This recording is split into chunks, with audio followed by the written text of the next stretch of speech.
I'm Rachel and I founded Vampyre Cosmetics, the company that went viral last year for canceling our collaboration with Alice Cooper over his transphobic statement. I'm now being sued for $5 million by my ex-business partner who stole from the company and then filed a malicious lawsuit against me for trying to hold her accountable for that. Vampyre Cosmetics was built on encouraging self-expression and individuality. We've created many licensed collections with different companies including Disney, Buffy the Vampire Slayer, Silent Hill, and more. I'm an autistic business owner. My company is LGBTQ+ owned, women owned, indigenous owned, and disabled owned. Because of our values and our products, we've found a community of incredible people who also share our values. The TLDR is I brought on 2 additional business partners in 2022 and 2023 to help scale the company. In 2023, while I was in the process of getting away from Father Sebastian, second partner I brought on, Lisa, hired an outside bookkeeping firm to clean up our finances.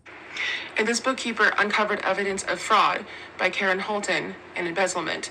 She was the first partner I brought on, who I also met through Father Sebastian. Lisa and I hired attorneys hoping for accountability. We spent 6 months in negotiations trying to hold Karen accountable for what she stole from the company. During these 6 months, the company grew rapidly and everything seemed fine. We hired outside help. Lisa ended up moving on to other things because of the Alice Cooper controversy until January of this year, when Karen gained access to our financial systems, locked us out of the company PayPal, stole more money, and disputed legitimate charges with our manufacturer. She then filed a malicious lawsuit against me and the company and Lisa and my husband, who didn't even own the company, with the intention of shutting Vampyre Cosmetics down permanently. We were told by our attorneys that we couldn't afford to litigate against Karen in the first place. She knew this. She also knew my income outside of the business is disability, and that I have 4 kids to support. If she had been successful in shutting down Vampyre Cosmetics permanently, this would have left our loyal customers, many of whom had pre-ordered products, including our Dungeons & Dragons collection, without any recourse for refunds or their order. The lawsuit didn't just affect our business, it also affected our vendors and contractors too. We were in a precarious position, trying to keep the lights on while addressing this crisis. I knew I needed to act quickly, so I begged my attorneys to either let me cancel and refund all of the outstanding Vampyre Cosmetics orders,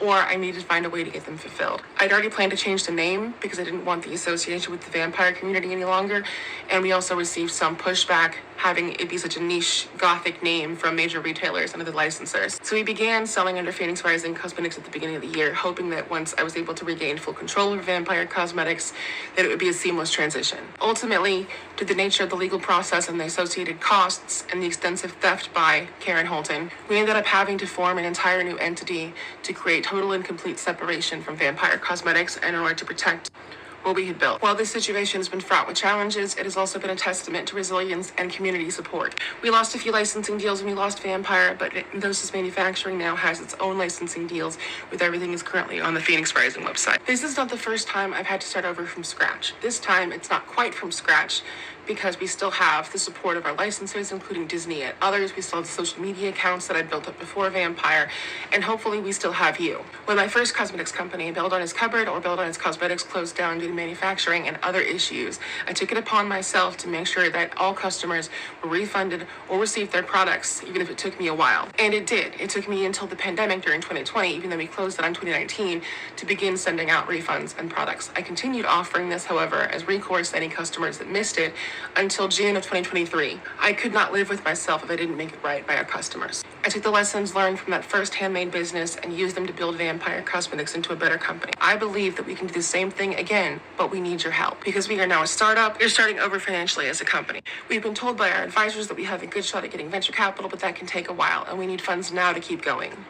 The lawsuit has been stayed in its entirety until a buyout is able to be completed. I don't know if we can complete the buyout process, but I do know that as long as it's still happening, I can make sure that we get all customers what they ordered. Fortunately, my hands have been tied and we cannot issue refunds at this time on behalf of Vampyre Cosmetics, as Vampyre Cosmetics is fully and completely shut down. But I am working to finish manufacturing and get everyone the pre-ordered products as soon as possible before the next court hearing date of January 25th. We are committed to turning this adversity into opportunity. I'm excited to share this next chapter with you. I will make another video on how you can be a part of what we are building. I will also share more updates as we continue on this journey together. Thank you for being the most important part of what we do.